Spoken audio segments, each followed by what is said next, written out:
We've been talking like chemical reactions only go in one direction. We start with our reactants and we end up with all products.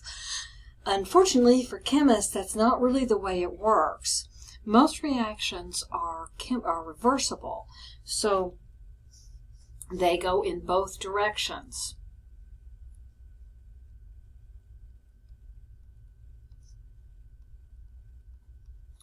And we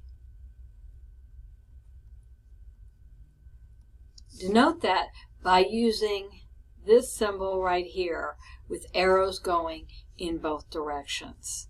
So let's look at a schematic graph.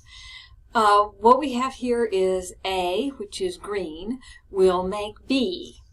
And I'm going to start her off. There's our A. We have 100 A's. And there's now a rate where A is turning into B. A turns into B.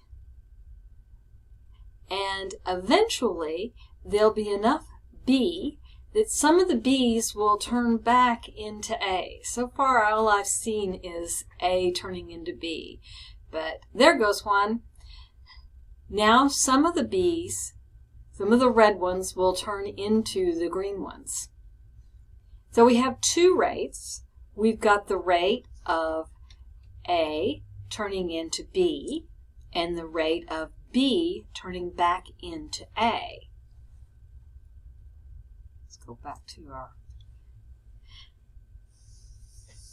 So A can turn into B, but B also turns into A.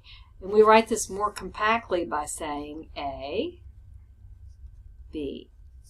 Now, at equilibrium, the rate of the forward reaction is going to be equal to the rate of the reverse reaction. At equilibrium, the forward and reverse reactions do not stop. They continue, but the concentrations of the reactants and products also does not change because the rate of making A is the same as making go away. Let's see if we can bring back up our...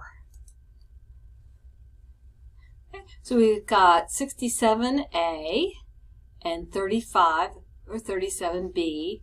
We've got a rate of A going to B that's equal to the rate of B going back to A.